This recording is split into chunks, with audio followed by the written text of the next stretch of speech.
La charla del día de hoy, que forma parte del ciclo de conferencias que estamos organizando desde Produce, como parte de la celebración del 30 aniversario y también como parte de la extensión social que realizamos desde el Programa de Investigación en Desarrollo Urbano Sostenible. La tarde de hoy nos acompaña el doctor Rosendo Pujol con la charla Desafíos del Ordenamiento Territorial en Costa Rica. El doctor Rosendo Pujol es ampliamente conocido. Vamos a hacer una presentación muy rápida. Él es egresado de la Escuela de Ingeniería Civil de la Universidad de Costa Rica, también de la Universidad de Berkeley, donde obtuvo su maestría en Ingeniería Estructural, su maestría en Planificación Urbana y Regional y un doctorado también en Planificación Urbana y Regional. Tiene más de 40 años de experiencia en el tema, en investigación, docencia también. Es el fundador, junto con don Ernesto Arias, del Programa de Investigación en Desarrollo Urbano Sostenible y también de la Maestría en Gestión Ambiental y Ecoturismo de la Universidad de Costa Rica. Los dejo entonces en compañía de don Rosendo.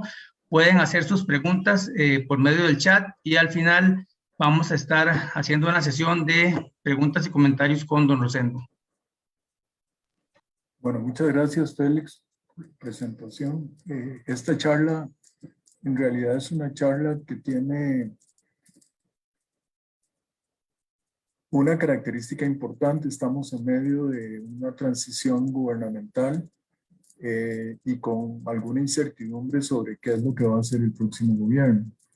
Y el gobierno que está saliendo está haciendo una serie de cuestiones que son muy importantes desde el punto de vista de el avance del sector y por lo tanto habrá que esperar, pero sin embargo creo que vale la pena discutir estos temas y presentárselos a ustedes de una forma lo menos polémica posible para que montemos una discusión sobre los mismos posteriormente a la charla, que es corta, ¿verdad? Entonces yo he dividido la charla en tres partes: una introducción, luego hablamos de diferentes desafíos políticos, sociales, económicos, a mi humilde saber y entender, que no comprometen a Produce. Eso es importante porque nosotros en el fondo somos ejecutores de planes reguladores y planes regionales y planes sectoriales, pero en este caso yo estoy trabajando como un investigador más en el programa y en este momento pues esta presentación es de mi autoría y por lo tanto no compromete para nada lo que Produce hace o no hace a lo largo de sus trabajos en muchísimos cantones de Costa Rica. Pero por supuesto, esto es producto de una lectura cuidadosa por muchas décadas de cuáles han sido las realidades y los cambios que se han producido en el ordenamiento territorial. Entonces vamos a seguir aquí, vamos a ver si puedo. Entonces la motivación inicial de esta charla, que también responde a algunas críticas y afirmaciones que se han hecho en la prensa nacional en las últimas semanas, es que las ciudades son importantes, útiles y permiten una mayor eficiencia en las inversiones del Estado en infraestructura y servicios públicos. Y estas inversiones incluyen vías, suministro de agua, manejo de desechos sólidos, de telecomunicaciones, manejo de aguas servidas. Es más eficiente tener una ciudad a tener una población dispersa por todo el país. Entonces no nos deberíamos sorprender que gran parte del Producto Interno Bruto de la inversión del Estado esté concentrado en las ciudades más importantes de Costa Rica. Sería una cosa muy extraña que no lo fuera. La otra cosa es que el Estado es importante para una infinidad de tareas y debe ser financiado. Y aquí hay dos conceptos centrales.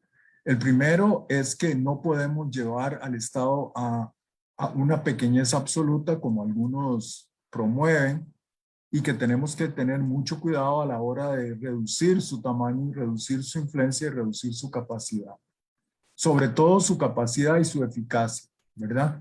Entonces no es cuestión de gastar más dinero, es cuestión de gastarlo bien. Pero para gastarlo bien hay que financiarlo.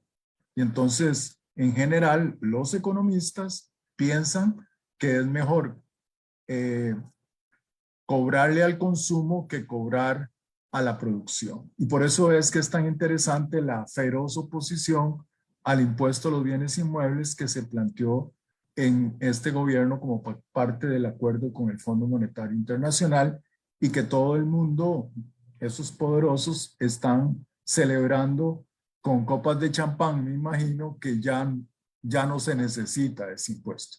Yo creo que hay tantas necesidades en la sociedad costarricense que eventualmente vamos a tener que pensar en ese impuesto otra vez y que conste que yo no tuve nada que ver con él. El tercer punto es que los impactos de muchas políticas de ordenamiento territorial y de inversiones públicas toman mucho tiempo en lograr sus resultados positivos más significativos. Y eso es crítico entenderlo. Es crítico entenderlo porque es a lo largo del tiempo que puede uno empezar a notar la diferencia entre Montes de Oca y San Pedro Montes de Oca y Curridabat, o Montes de Oca y San José, etcétera, ¿verdad? Entonces, no todo se puede ver inmediatamente.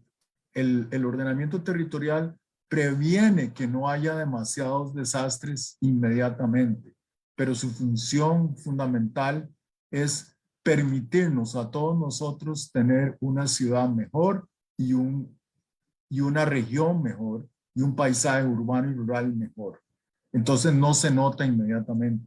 Y como casi cualquier cosa que hagamos en el área ambiental, protegemos recursos, pero los beneficios de esos recursos protegidos se notan mucho más tarde, por ejemplo, acuíferos. Costa Rica es sin duda alguna un país exitoso en múltiples dimensiones del desarrollo. Sin embargo, en ordenamiento territorial, aunque ha habido avances, y yo creo que hay que reconocerlos, no corrigen completamente las deficiencias históricas en ese campo, que se reflejan en que no tenemos planes de ordenamiento territorial, que no se respetan muchas de las oportunidades y posibilidades que da la legislación costarricense fuera de la propia legislación de ordenamiento territorial municipal, y que por otro lado, muchos de los planes reguladores, como acaba de investigar en este momento lo planteó en una reunión de PRODUS Eduardo Pérez, el doctor Eduardo Pérez, que hizo la primera presentación de esta serie, y realmente muchos de los planes reguladores tienen muchas deficiencias, ¿verdad? Y habrá que corregirlas, pero lo importante es que los tenemos y los podemos mejorar siempre que no nos enredemos en procesos de corrección que sean exageradamente complicados. Y por otro lado, quiero resaltar algo que me llama muchísimo la atención, que es que se está usando los indicadores inapropiados en muchas de las cosas que se toman decisiones. Y en particular, en ese argumento de discriminación entre regiones o de rebalancear el desarrollo. La única manera de calcular si se invierte o no en un determinado lugar no es fijarse en los valores absolutos, hay que fijarse en los valores por habitante, los valores por kilómetro cuadrado en algunas ocasiones, y en general podemos decir con toda confianza, por ejemplo, que las concentraciones de pobreza más grandes del país están en la GAM, pero que los porcentajes de pobreza más altos están en el borde de la GAM y sobre todo en algunos cantones costeros, porque no todos los cantones costeros son igualmente pobres o ricos. Y en ese sentido hay que ser muy cuidadoso en las afirmaciones que se usan y en las simplificaciones que se tienen. Algunos problemas socioeconómicos se están agravando, desigualdades crecientes, creo que nadie duda de eso, serios problemas de empleo, aún más graves entre mujeres y hombres.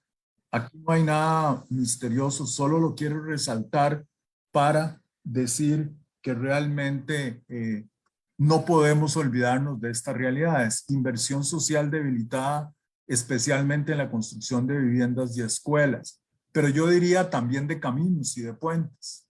En este momento las empresas constructoras están despidiendo gente porque no tienen trabajo, porque estamos en una situación de reducción de la inversión pública de una manera dramática. Las viviendas que se construyeron el año anterior apenas son como el 40% de lo que se había construido antes de la pandemia en este mismo gobierno. Entonces, hay problemas serios de falta de inversión y el problema es que no podemos imaginarnos que la cuestión es solamente tener un balance presupuestario a nivel del Ministerio de Hacienda, sino que necesitamos urgentemente volver a restaurar el gasto social esencial que el país necesita. Y no estoy diciendo que esa plata debe ir a la Universidad de Costa Rica, que conste, ni que debe ir a una serie de instituciones que normalmente han estado bien financiadas. El tema es que el gasto social ha bajado dramáticamente y tenemos que corregir estas cosas. La otra cosa es que los costos de materiales de construcción están creciendo rápidamente. De nuevo, aquí no hay misterio, lo pueden revisar en los datos del INEC, y eso hace más difícil hacer esa inversión pública en los próximos años. Por otro lado, yo creo que hay muchas instalaciones en muchos lugares que ya están listas, que con un poco de mantenimiento se podrían aprovechar, y que el desafío, digamos, desde el punto de vista del ordenamiento territorial y de la mejora de calidad de vida en los asentamientos humanos es crear programas de voluntariado combinado con empleados, personas especializadas que ayuden a desarrollar proyectos deportivos o culturales en esas instalaciones ya existentes. A pesar de los pesares, Costa Rica tiene muchas instalaciones culturales y deportivas en muchos cantones, no en todos, en muchos casos están muy mal mantenidas, hay que corregirlas, pero esas inversiones son mínimas comparado con lo que ya se hizo. Entonces, hay que realmente usar lo que se tiene de una manera lo más efectiva posible. Algunos desafíos que identifiqué reflexionando sobre esta conferencia o esta charla, que como les digo es preliminar y esto es un trabajo permanente. ¿Cuáles son los desafíos que Costa Rica tiene en un determinado campo que ha sido descuidado? Esa es la pregunta genérica y permanente. Entonces, estoy haciendo una lectura del problema en este momento. Entonces, desafíos ambientales. Promover políticas de adaptación y mitigación al cambio climático. Esto no es simplemente una frase, hay que identificar en cada caso y en cada situación estas posibilidades. Y de nuevo se han hecho cosas.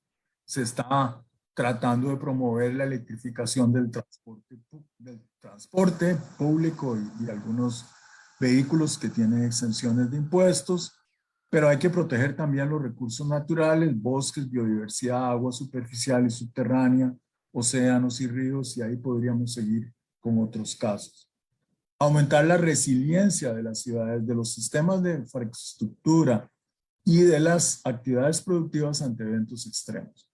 Costa Rica ha sido un éxito absolutamente extraordinario en términos de su resiliencia a los terremotos fuertes. Realmente no afectan prácticamente demasiado a la población, por no decir casi nada, y por otro lado, y siempre hay víctimas, ¿verdad? No nos engañemos, vean el terremoto de Cinchona o el de Limón, pero realmente el tamaño de los terremotos de Costa Rica comparado con los impactos es menor, o sea, el impacto es menor, pero no lo hemos logrado con respecto a inundaciones y a deslizamientos. Tenemos una gran tarea por delante y yo añadiría en época de cambio climático y en particular para Guanacaste, sequías. Desafíos políticos: consolidar los avances en ordenamiento territorial. A diferencia de muchas personas que se dicen muy progresistas, yo creo que sí se ha avanzado en ordenamiento territorial en los últimos 8 años y significativamente. Pero el tema central es que hay que consolidar eso y va a haber que dar esas batallas si es que hay algunas personas que simplemente quieren retroceder en ese proceso que se ha logrado. Entonces hay que aumentar la resiliencia social y política para poder tener la capacidad de defender los logros, cualquiera que sean los logros, no solo en ordenamiento territorial, en cualquier cosa. Y no destruir las políticas ambiciosas y positivas construidas en los gobiernos anteriores que no han dado resultados todavía. Y eso no es de los últimos dos gobiernos. En realidad, muchas de estas cosas tienen décadas de estar construyéndose de una manera u otra. Nosotros en Costa Rica tenemos el programa de vivienda más generoso de toda América Latina.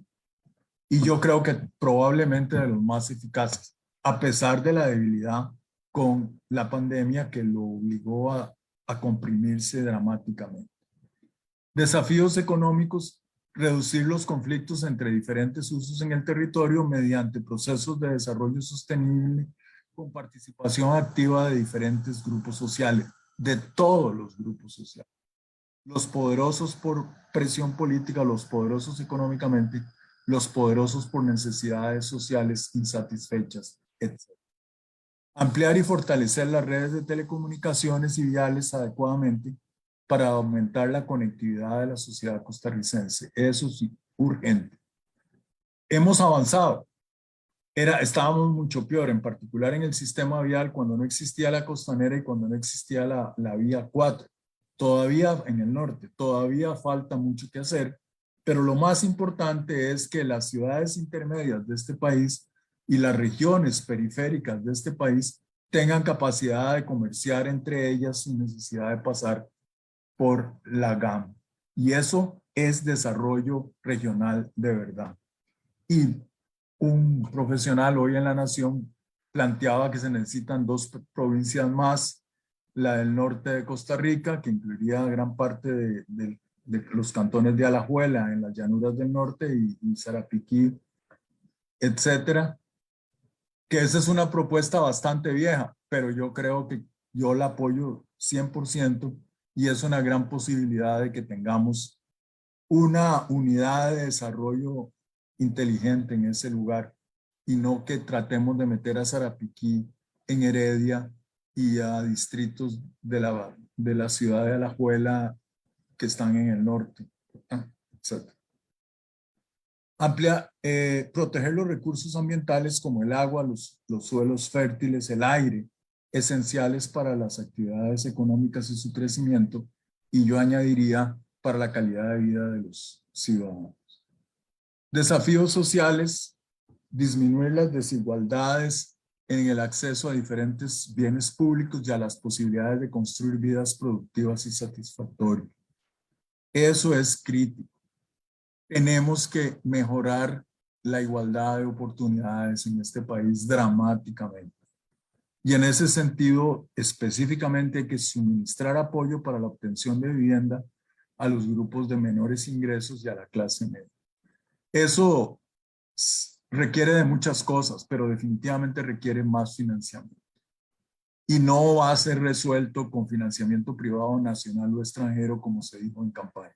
Eso no son soluciones verdaderas a este problema concreto. Por supuesto que es necesario que la clase media, inclusive parte de la gente humilde que tiene un poquito más de recursos, contribuya a eso. No es sencillo, pero se puede lograr y hay que lograrlo dadas las condiciones tan difíciles que existen en este momento. Pero, por ejemplo, el aplicar el bono diferido a la prima ha ayudado a que algunas personas puedan obtener una vivienda. Bueno, mejorar los pueblos y ciudades. Hay muchas cosas que mejorar en los pueblos y ciudades de Costa Rica. No hay áreas recreativas, no hay aceras, etcétera, etcétera. Las zonas verdes no están bien cuidadas ni bien mantenidas. A veces se regalan aleatoriamente a algún interés muy particular que no está promoviendo el interés colectivo. Y por lo tanto hay muchas cosas que mejorar. Y por otro lado, mejorar la calidad de vida de todos los ciudadanos en todo el territorio. No podemos dejar a nadie atrás, pero no podemos igualar a todo el mundo en la misma manera. Las inversiones del tren en la gran área metropolitana se justifican, pero la pregunta que hay que hacerse es ¿qué podríamos hacer para mejorar de verdad la calidad de vida en la ciudad de Punta Arenas o en el norte del país? Hay muchas oportunidades de invertir en esas zonas que no implican que yo me tengo que oponer al tren porque no me beneficia. Esas soluciones demagógicas de algunos políticos de tercera son extremadamente lamentables para este país.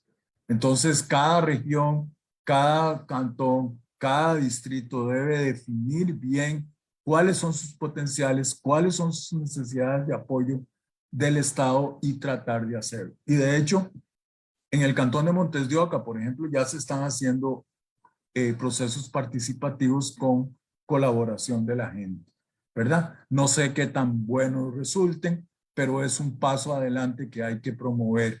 No al 100%, pero sí, sí avanzar en esa dirección. Desafíos metodológicos. Hay que abrir la participación ciudadana utilizando las nuevas tecnologías. Hay que identificar y analizar con cuidado las potencialidades de cada territorio para que el ordenamiento territorial facilite su aprovechamiento. Y en este sentido hay que entender que hay un trío de políticas públicas, todas importantes, que se refuerzan o se pueden oponer unas a otras. Uno es la regulación, ¿verdad? Que es lo que más o menos estamos discutiendo hoy, pero también es la inversión pública y es los impuestos, ¿verdad? ¿A quién le cobramos impuestos? ¿Para qué se los cobramos? ¿Y cómo podemos hacer para que esos impuestos den el máximo beneficio? Y desgraciadamente, a veces hay problemas de todo tipo en este asunto de quién paga los impuestos y quién recibe los beneficios. Y por otro lado, obviamente hay que evitar, y se ha avanzado mucho en esto también, evitar con decisión, no encontré una palabra más fuerte, ¿verdad? Con determinación, con ferocidad, construir obras físicas en zonas vulnerables a amenazas naturales. No es aceptable que nosotros sigamos aumentando el riesgo de nuestros asentamientos humanos. Independientemente de dónde construimos, ¿verdad? Tenemos que garantizarnos que esas obras van a estar seguras en el futuro. Y por eso hay que avanzar en determinar cuáles son esas zonas vulnerables y protegerlas. Hay que decir que si nosotros estamos pensando en proyectos de vivienda, en escuelas y en otro tipo de servicios como EVAIS que se tienen que dar a los ciudadanos de una determinada zona, el acceso a esos servicios es esencial. Entonces, aquí es donde viene una de las paradojas de Costa Rica. La población de Costa Rica está demasiado dispersa en el territorio. Y en parte está dispersa porque antes había empresas bananeras que ya desaparecieron, había tal cosa, había tal otra, había ferrocarril en el Atlántico, pero no podemos volver al pasado de hace 50 y 60 años. Tenemos que enfrentar el presente y el futuro hoy, en cada sitio. Y en ese sentido, es muy importante que realmente entendamos que dar un servicio no es simplemente construir una infraestructura, es construir una infraestructura donde la gente realmente la pueda usar. Y en ese sentido hay muchos ejemplos de muchos éxitos que Costa Rica ha tenido. Por ejemplo, las casas de los indígenas tomemos la zona de Talamanca. En la zona de Talamanca se han construido EVAIS y se han construido casas y se han construido escuelas nuevas, completamente nuevas en los últimos años. Pero, por ejemplo, como no es posible llevar la red eléctrica hasta cada persona que está ahí, a las viviendas que han construido el sistema se les da paneles solares y energía solar para que ellos puedan desarrollar sus actividades de una manera lo más igualitaria posible con el resto de los ciudadanos. Pero no tenemos que usar la misma tecnología. Ese es un punto crítico que tenemos que entender. No es repetir la solución, no es llevar el ferrocarril a cada esquina del país, no es llevar la red eléctrica a cada esquina del país, es llevar a la red eléctrica hasta donde económicamente vale la pena hacerlo y buscar soluciones alternativas en otros sitios más aislados. Y por supuesto tenemos que usar todos los recursos de información y tecnológicos, y en este sentido la pandemia ha sido un motor de cambio positivo enorme, a pesar de todos 8.300 muertos que hemos tenido, o 400, para mejorar la calidad de los productos y servicios que se producen en cada caso de Costa Rica. Yo hoy voy a dar un ejemplo adicional que me tiene muy impresionado a mí, que es la combinación de la oficina de correo de las empresas, las MIPYMES, patrocinadas por el Ministerio de Economía en parte y por otras instituciones, y SIMPE. O sea, esas tres cosas combinadas han creado un ambiente de emprendedurismo en muchos aspectos, en muchos lugares de Costa Rica, y han abierto el mercado interior completo de Costa Rica con un servicio totalmente autóctono del Estado costarricense. Y yo creo que eso hay que reconocerlo y ojalá no se destruya. Comentarios finales. Es bueno hacer unos comentarios finales. Vean que como prometí, esta es una charla corta, ¿verdad? Ayer di una que se me fue la mano y salió larguísima, entonces para otra cosa de la Escuela de Ingeniería Civil. Entonces, hoy estoy aprendiendo la lección y haciéndola lo más sintética que se pueda. Entonces, tenemos graves problemas sociales acentuados por la pandemia. Yo creo que es increíblemente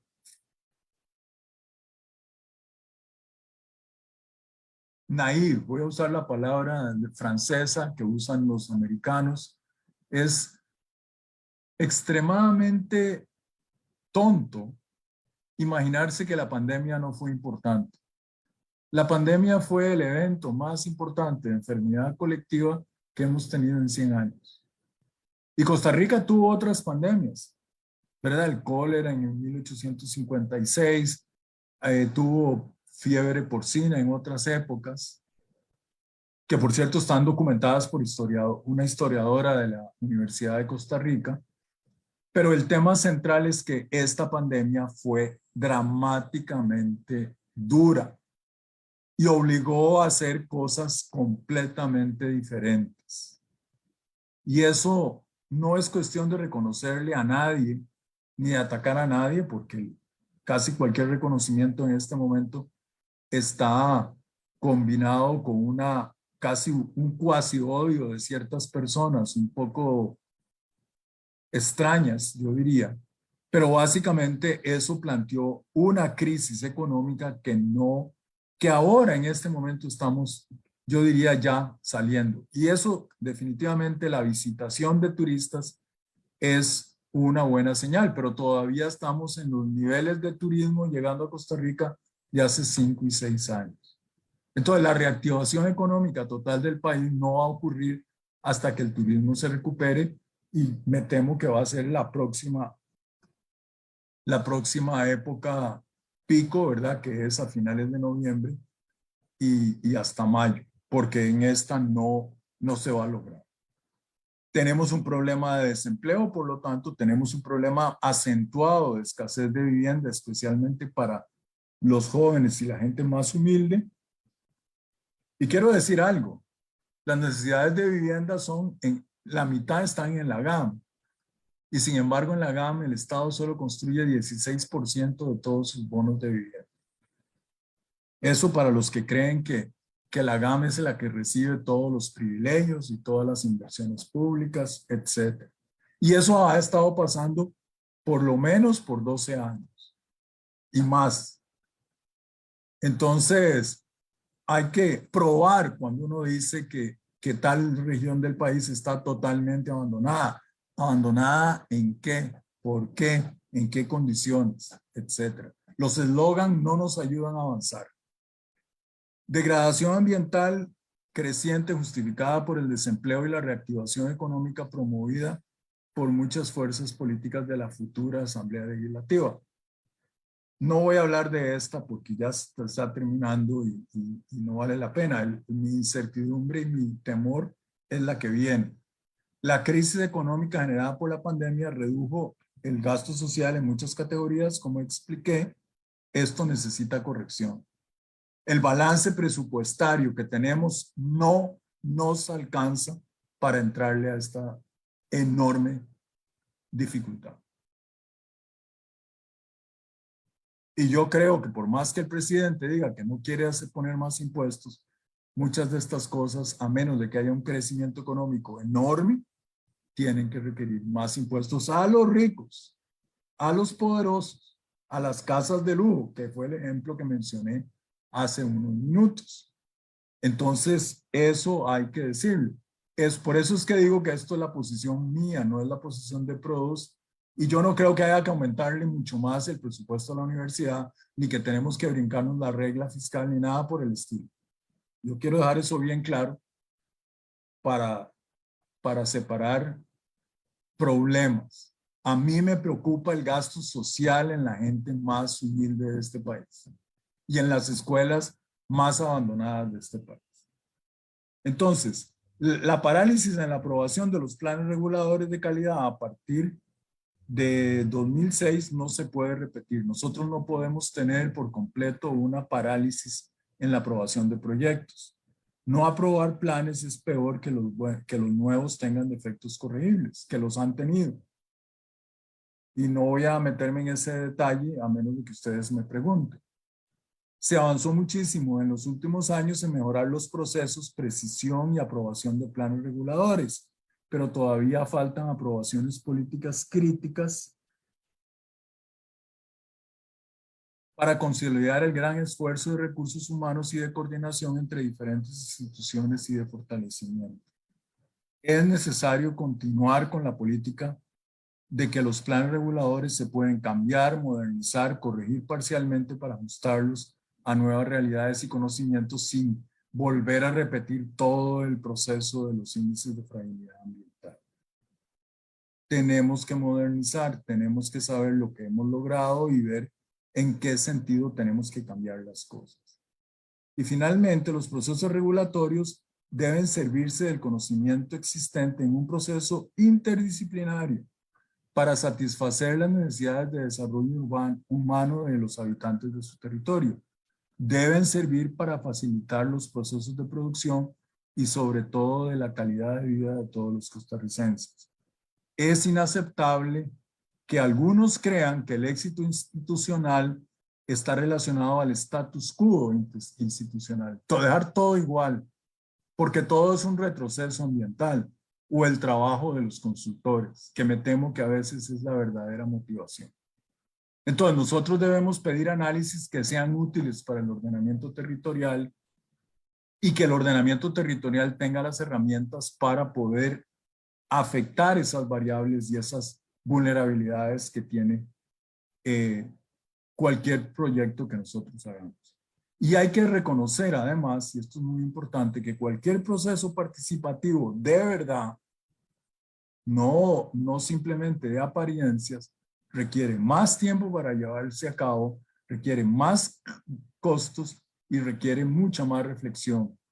Y requiere una población informada adecuadamente para poder tomar decisiones importantes sobre esto. Entonces, esos serían mis planteamientos. Estoy abierto a preguntas y comentarios de todos ustedes. Les agradezco muchísimo su participación y en la medida que pueda voy a tratar de contestar. No sé cuántos minutos tenemos para preguntas y respuestas, pero aquí me tendrán hasta que sea necesario o que los organizadores decidan que está bien. Aquí acaba de entrar Jonathan Agüero, el actual coordinador de Produce en este momento. Entonces, muchas gracias. Ya terminé. Muchas gracias a don Rosendo por su exposición. Vamos a iniciar con el periodo de preguntas, que ya tenemos varias, y vamos a iniciar con una que tiene la compañera Carla Barrantes. Regálenme un segundo.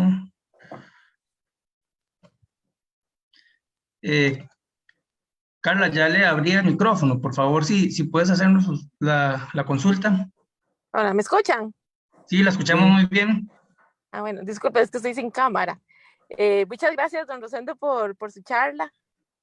Yo tengo una consulta en relación a, bueno, a los aprendizajes que hemos tenido en esta pandemia sobre el uso de nuevas tecnologías y medios de comunicación, que usted lo mencionaba, que, bueno, que los tenemos que aprovechar también para el ordenamiento territorial y, bueno, y los procesos participativos. Entonces, mi consulta es, ¿cómo podríamos aprovechar esos aprendizajes de la pandemia en comunicación sin incrementar la brecha de la desigualdad en aquellas personas que no tienen acceso a esas tecnologías?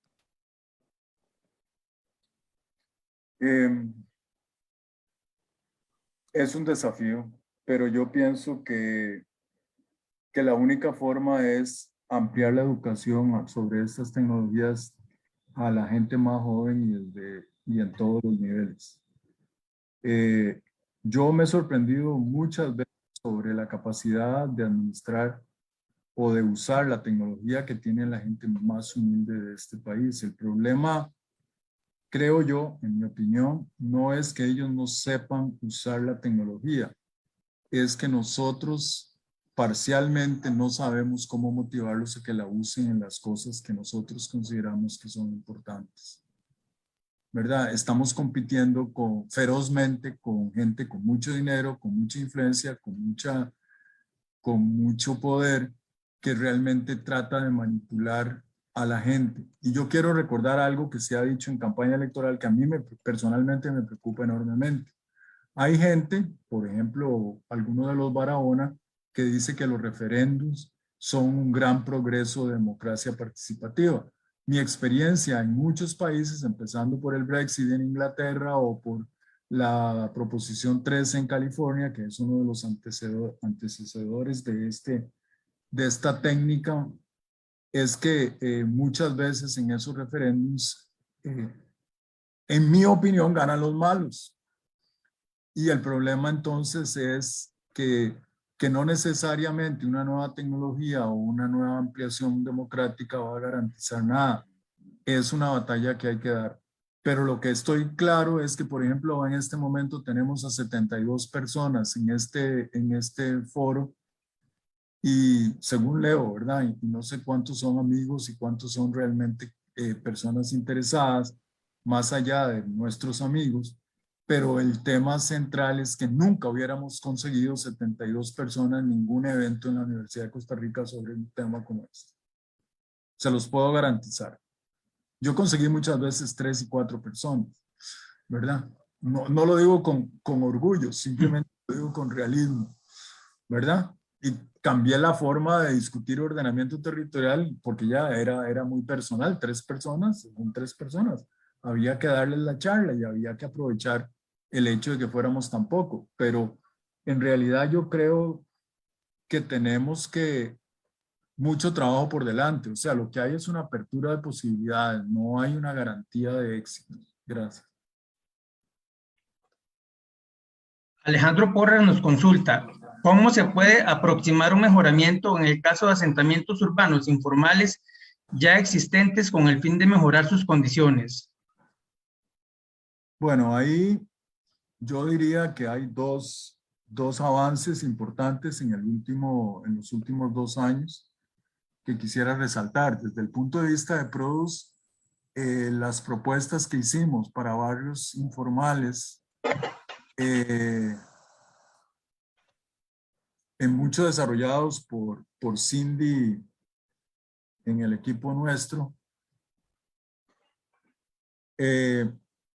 y también una nueva propuesta legal de mejoramiento de asentamientos informales que tiene el mío, que yo no la he revisado con cuidado. Yo creo que sinceramente la mayoría de los asentamientos informales en Costa Rica se podrían intervenir con reajuste de predios o reajuste predial o reajuste de terrenos, como se quiera llamar, que hay una extensa experiencia tanto en Asia como en otros países, en Europa también. En España se usa extensivamente.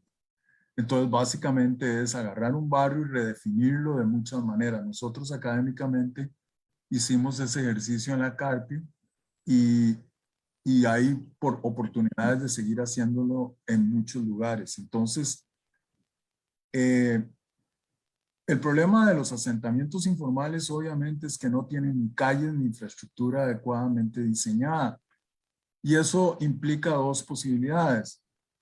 Primero, tenemos que densificar. No podemos quedarnos con edificaciones de 1 o 2 pisos. Tenemos que pasar a 3, inclusive tal vez en algunas ocasiones 4 pisos. Pero esos edificios nos permiten abrir espacios para áreas verdes, para vías, para infraestructura, etc. Pero eso requiere un trabajo de facilitadores sociales, de especialistas en el tema social muy intenso para que puedan realmente darle respuesta a esas familias y que sobre todo, y hay que conectarse con las familias. Usted no puede hacer eso impuesto desde afuera. La única manera de hacerlo es que las personas involucradas y afectadas por el asunto sean socios suyos en ese proceso. Yo creo que tener el diseño no significa tener éxitos. Hay que ganárselos. Ese es uno de los desafíos de los próximos años. Muchas gracias, don Rosendo. Tenemos otra pregunta que va dirigida al tema de inversión pública. Una persona nos está consultando qué tanto podría afectar a esa inversión pública que usted conversaba, necesaria en vivienda y otros aspectos, con respecto al aumento del gasto público que tenemos en el país. Ya que tanto el gasto público va a incidir en que no se pueda hacer esa inversión pública necesaria en vivienda y otros temas, y qué tan serio es el problema de la deuda pública, como se ha hecho ver en la política y noticias. Bueno, como alguien ha dicho, porque eso no es demasiado misterioso, en realidad el problema de Costa Rica no es la deuda, el problema es la tasa de interés que pagamos.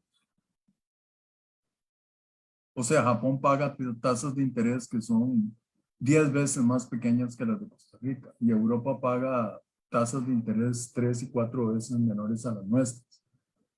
Por supuesto, en esos países, con la crisis global que se tiene, van a subir las tasas de interés, pero el gran desafío es bajar las tasas de interés de nosotros. Y sin embargo, a principios del año 21, los diputados se negaron a aprobar préstamos que hubieran bajado esas tasas, el peso de las tasas de interés en el presupuesto. Yo creo que las cosas hay que pelearlas. Esto no es un tema de convencimiento necesariamente, ni tampoco es de confrontación. Es cuestión de demostrar que todos ganamos si invertimos en estos aspectos sociales.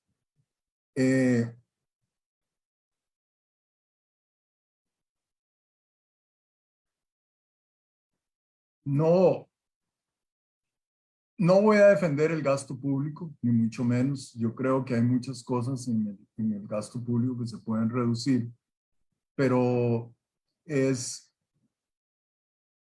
todo hay que verlo de una manera integral. O sea, por ejemplo, ya hablemos de cosas concretas, ¿verdad? Y polémicas.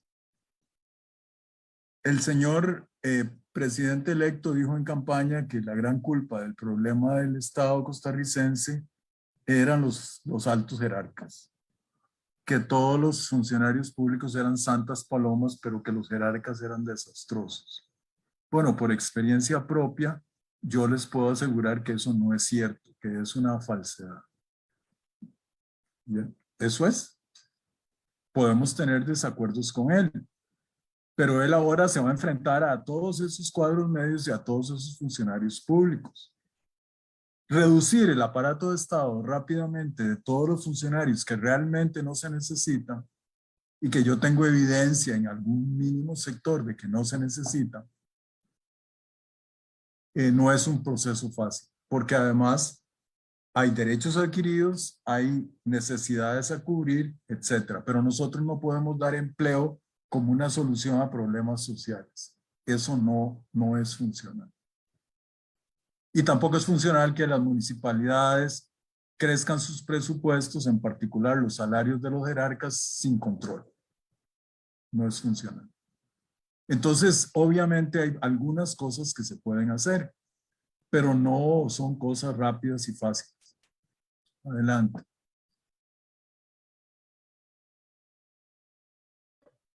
Continuamos con otra pregunta que nos hace la compañera Sofía. ¿Cómo considera que podría impactar la situación actual en Europa, en economía y la parte mundial post pandemia también al país, en la economía y específicamente a la inversión en infraestructura pública? ¿Qué podríamos o qué esperaría usted en el tema de financiamiento de infraestructura pública en el país en el corto y en el mediano plazo? ¿Verdad? Y si estos temas de la crisis post pandemia y de Europa podría afectar esa inversión pública en el país. Bueno, vamos a ver, yo creo, ya que siguen preguntando sobre inversión pública, lo primero que hay que hacer es agarrar un montón de proyectos que un montón de irresponsables han promovido, por ejemplo, el ferrocarril interoceánico en el norte de Costa Rica y decir, hasta aquí llegó, fuera, esa inversión no se va a hacer. Esa inversión ya el Consejo Nacional de Concesiones la evaluó y la rechazó. En otros casos, lo que hay que hacer es posponer las inversiones. Por más que el alcalde de Osa quiera un aeropuerto, se pospone indefinidamente. Y claro que hay un aeropuerto en Limón que sería muy bonito, específicamente en el cantón de Matina, y que Limón lo ocupa, pero se pospone. Entonces, muchas de las inversiones se pueden posponer. Se pospusieron las escuelas y la vivienda durante la pandemia. Ya están pospuestas. Como les decía, el número de viviendas que se entregó este año, más bien el año pasado, equivale como a un 35% de lo que se entregó el año anterior o antes de la pandemia. Ya muchas cosas ya se redujeron, simplemente se pospusieron. Entonces, yo creo que lo primero que hay que hacer es seleccionar con mucho cuidado en qué invertimos. Y si seleccionamos con cuidado en qué invertimos y hablamos con claridad con las personas que se van a beneficiar de esas cosas y con las alternativas, que si usted quiere esto no va a poder tener aquello, eso simplifica el problema enormemente. Ahora, los problemas de Costa Rica son tan graves, tan graves, tan graves, y nosotros estamos tan lejos de Ucrania, que fue invadida por los rusos, que yo diría que los impactos sobre Costa Rica no van a ser tan grandes, dado esas dos características que les digo. Para mi sorpresa, resulta que nosotros comprábamos acero producido en Ucrania, ¿verdad? Porque no me lo imaginaba. Pero en todo caso, ese acero se puede conseguir en Argentina o en Brasil. La misma empresa tiene fábricas en esos países y nos puede vender acero de otros lugares. Yo sinceramente creo que la pandemia y en cierta manera la guerra de Ucrania favorece a Costa Rica en el sentido de que las cadenas de suministro de muchos productos del mundo se ha demostrado que son muy largas y muy vulnerables a muchas situaciones, digamos, no controlables. Vean lo que está pasando en Shanghái en este momento, que tiene paralizado un montón de industrias y el puertos, etcétera, ¿verdad? Todos los días cambia la realidad. Pero lo que quiero enfatizar es que nosotros tenemos acceso a mercados, digamos, fuertes como Europa y Estados Unidos, pero también tenemos países latinoamericanos que producen todo lo que producía Ucrania. Tal vez, yo no estoy seguro de la parte de fertilizantes, yo creo que ahí sí hay un problema, pero fíjense que si ustedes ven el tema de fertilizantes, uno podría decir que es la gran oportunidad de la agricultura orgánica. No es cuestión de que nadie ponga fertilizantes, no, todo lo contrario. Pero es una forma de decir, producir con mucho fertilizante es extremadamente caro, hay mejores soluciones de otro tipo, ¿verdad? O una mezcla de cosas. Gracias.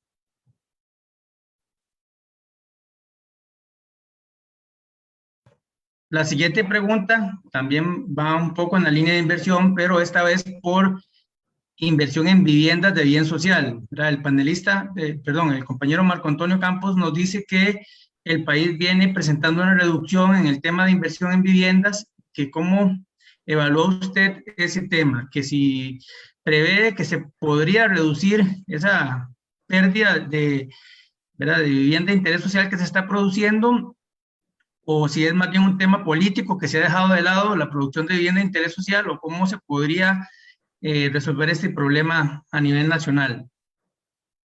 Bueno, yo creo que primero yo lo invito a usted a revisar los números con cuidado. En el gobierno de Luis Guillermo Solís se entregaron 44,000 y resto de viviendas y se aprobaron un número parecido de bonos de vivienda, que no es lo mismo, pero los dos números andan cerca de los 44,000. Esas cifras son mucho más altas que las que había en los 4 gobiernos anteriores, 2 de Liberación y 2 de Unidad. Entonces, no es cierto que antes de la pandemia se estuviera reduciendo la inversión en vivienda. Cuando uno quiere argumentar cosas, tiene que usar datos verdaderos. Eso, perdonen, pero yo quiero insistir en eso. Este gobierno que está terminando llevaba todavía más viviendas por año, llevaba como 12,500 viviendas. Muchas de ellas estaban dirigidas tal vez un poquito más a la clase media, etcétera, pero no demasiado. Pero la cosa es que de 12,500 pasaron a 3,500. Entonces el problema es la pandemia. No es que se estaba reduciendo el número de viviendas en los últimos 8 años, no es cierto. Es la pandemia lo que redujo la inversión, porque hubo que sacrificar todo, porque el país estaba paralizado. Y porque vea usted, es que esto tiene cadenas de causalidad. Las cadenas de causalidad es que si usted no tiene un empleo formal, no paga FODESAP, y si no paga FODESAP, el 18% que se destina a vivienda no se le da a los programas de vivienda. Entonces, todos los presupuestos automáticamente se redujeron en un 20, un 30, un 40%. Y por supuesto, toda la burocracia tiene costos fijos que no son tan sencillos de reducir y por lo tanto la reducción en la producción se puso más fea. Mucha gente no quiere entender el impacto de la pandemia y quiere echarle las cosas a otras cosas y a otros mala voluntad, pero no hay tal, no se podía. Si no entendemos estas cosas, es muy difícil fijar políticas para el futuro. Ahora bien, ¿qué se puede hacer? Lo que hay que hacer es pelear porque se restituyan los presupuestos de vivienda que habían en el 2019. Y digamos que si no se pueden restituir inmediatamente, que se haga un plan para que se vayan restituyendo poco a poco. No creo, y esta es otra verdad que desgraciadamente los periodistas en busca de noticias escandalosas les encanta. El déficit de vivienda no es lo que dice FUPROVI. Esas cifras escandalosamente altas son falsas. Entonces podemos hablar de que tenemos un déficit de 160,000, 190,000, etc. Y déjeme decirle, el número de personas en hacinamiento ha estado disminuyendo por varios años. Y de nuevo, ya que estamos hablando de indicadores, no tiene sentido seguir usando la línea de pobreza como indicador de pobreza. Tenemos que usar la pobreza multidimensional. Y en ese sentido, el problema de hacinamiento se ha ido disminuyendo. Pero hay factores completamente fuera del control de los costarricenses. Por ejemplo, ¿cuántas personas van a ser expulsadas por la dictadura nicaragüense? Expulsadas económica y sobre todo económicamente, y para Costa Rica. Entonces, hay cosas que nosotros no controlamos. No solo la guerra de Ucrania. Gracias. Tenemos otra consulta. ¿Cómo lograr que se aprueben los planes reguladores? Bueno, yo creo que esa pregunta la debería contestar Jonathan y Félix, que están en las batallas finales de un montón de planes reguladores. Comillas. Los planes reguladores han estado avanzando. Han estado avanzando. Y mucha gente no ha querido reconocerlo. La forma como trabaja Setena ha mejorado enormemente. Hay una propuesta de mejorar los índices de fragilidad ambiental y transformarlos en una alternativa con variables que realmente sean significativas para el ordenamiento territorial, y eso está en la Casa Presidencial en este momento. Está en leyes y decretos. Por experiencia sé que muchas cosas se firman en los últimos días de la administración. Yo rezo bastante para que esto salga. Como dice el señor presidente electo, es simplemente un decreto, sí, pero siempre incomoda tener que derogarlo, ¿verdad? Entonces, esperemos que salga y que podamos tener una regulación ambiental aplicada a los planes reguladores que de verdad cumpla con su rol de proteger el ambiente y proteger a los ciudadanos.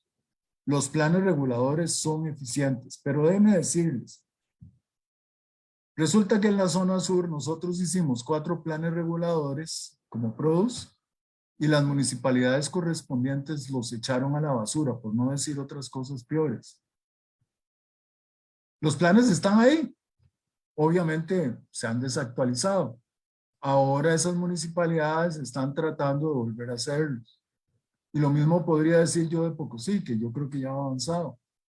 Entonces, no toda la culpa de los atrasos de los planes reguladores se debe al gobierno central, aunque hay una gran responsabilidad.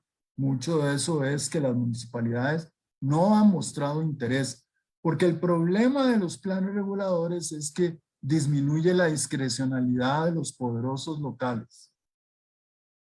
El problema de la pobreza en las zonas periféricas de Costa Rica son élites locales que no quieren realmente desarrollar esas comunidades y que piensan más en sus ingresos que en los ingresos y en el desarrollo de la comunidad. Esa es mi hipótesis de trabajo sobre el otro tema. Entonces, muchas veces el plan regulador representa un obstáculo para que hagan lo que les dé la gana. Adelante. Muchas gracias, don Rosendo. Ya creo que ya casi estamos finalizando porque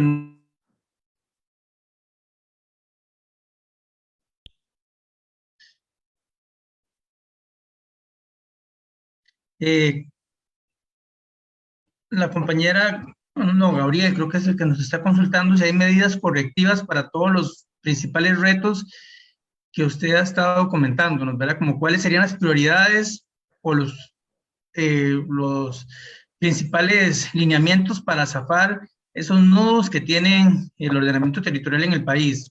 ¿Qué es lo que debemos priorizar para lograr un avance en los años que vienen? Vea, este es un momento muy difícil para decirle eso, ¿verdad?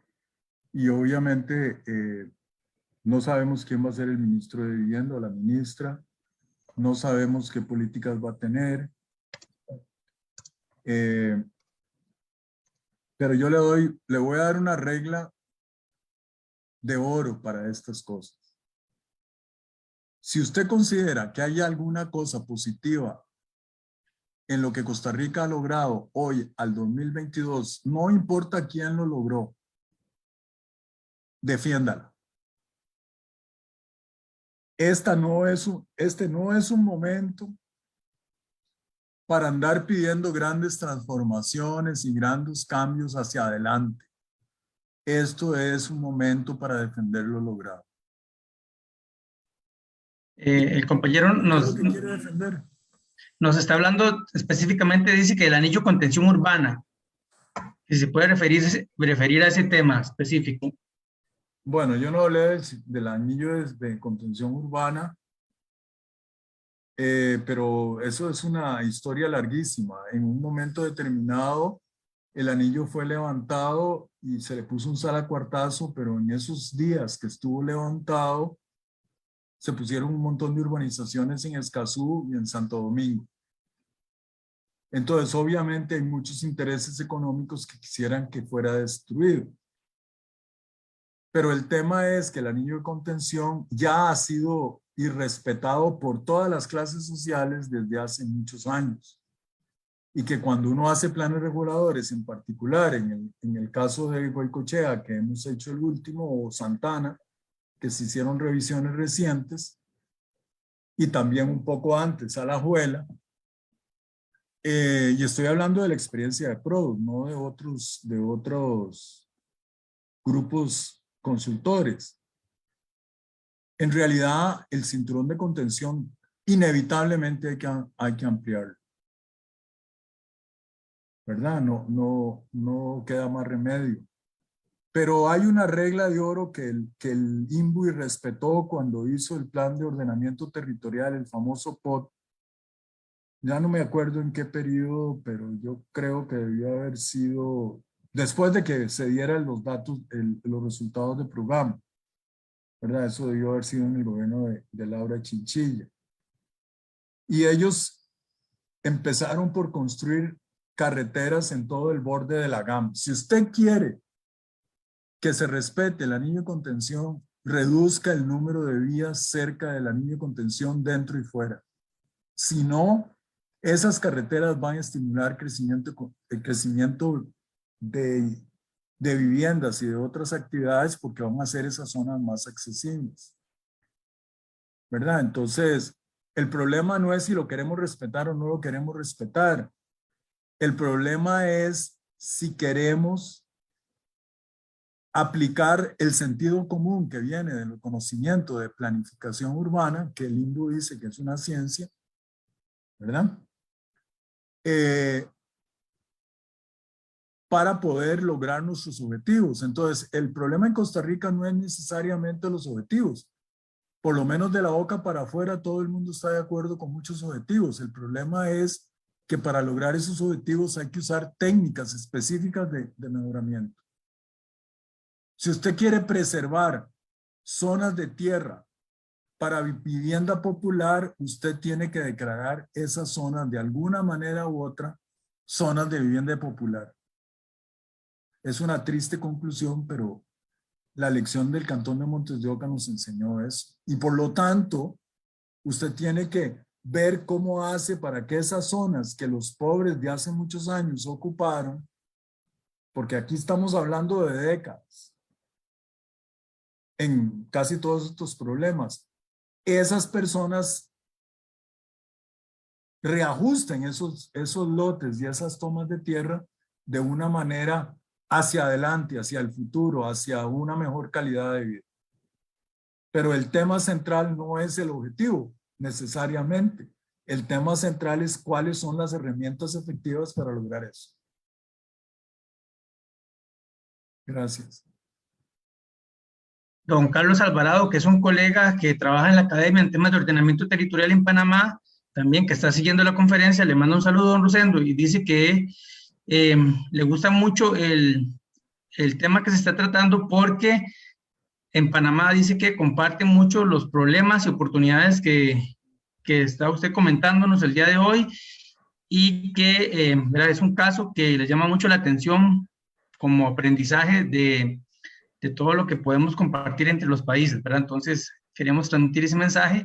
Y también otra persona participante nos dice que sería muy bueno que usted se haga alguna red social para poder seguirlo, porque dice que en ese comentario que usted hizo que los referéndums ganan mucho los malos es porque falta mucha información en este tema y que personas como usted ayudarían a generar a la población con muchísima más información al día de estos temas, ¿verdad? Entonces ahí le dejo el comentario y por el momento no tendríamos más preguntas o comentarios en el chat. Entonces, don Rosendo, no sé si quisiera darnos algún mensaje final, tal vez Sí, yo Jonathan creo también. No, primero muchas gracias a todos los que han preguntado y a todos los que participaron. Se les agradece de corazón su interés. Yo pienso que eso es un tema que requiere mucho debate, mucha discusión.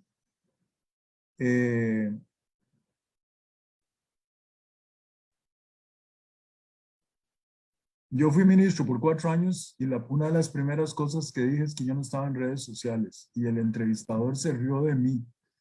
Y todavía no estoy en redes sociales 4 años después de tal 8 años después de tal afirmación.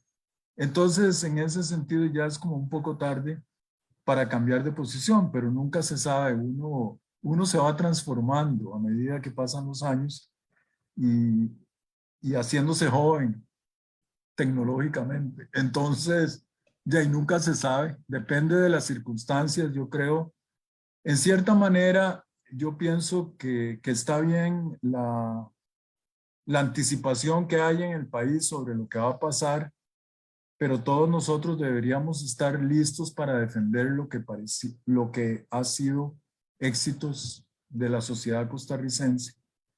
Panamá tiene éxitos, por cierto, hablándole a don Carlos, o sea, algunos de los programas de vivienda de ellos son muy interesantes, ¿verdad? Yo visité algunos. Otras cosas como la destrucción de los humedales cerca del aeropuerto Tucumán, pues no son tan buenos. Pero en realidad, ya yo creo que todos los países podemos aprender unos de otros, muchísimo, muchísimo, muchísimo. Nosotros en Produce, y bueno, y Félix fue el coordinador y casi todos los que estamos aquí participamos en un proyecto de planificación estratégica para Pila, que como le llamamos nosotros, que es el Parque Binacional de la Amistad, y me parece que fue muy, muy interesante y el haber cooperado con funcionarios del MINAE de Costa Rica y del Ambiente. NEM de Mi ambiente. Panamá. Entonces eso sería lo que tengo que decir. Muchísimas gracias. No sé si Jonathan quiere decir algo para cerrar la charla. Sí, quería intentarlo. No sé si me escuchan bien en este momento porque estoy desde el teléfono. Sí, lo escuchamos, Jonathan. Sí, lo escuchamos. Perfecto. ¿Y si me veo? Sí, también. Sí, también. Ok, perfecto. Porque yo no me estoy viendo en este momento, o sea que no sé qué está pasando. Pero bueno, nada más agradecerle de nuevo a don Rosendo por su colaboración, por esta presentación tan buena que nos hizo y a todos los que participaron en esta charla de hoy. Muchísimas gracias por su anuencia a invertir un tiempo con nosotros. Por supuesto que de nuevo muchísimas gracias a don Rosendo por el tiempo y todo el conocimiento que puso en esta presentación para nosotros, para todos los que estuvieron al tanto de esta presentación, y por supuesto a Félix por coordinar todo este proyecto y por supuesto por ser el anfitrión de esta charla de hoy. Así que yo sin más les doy las buenas noches y me voy con el agradecimiento de que hayan participado.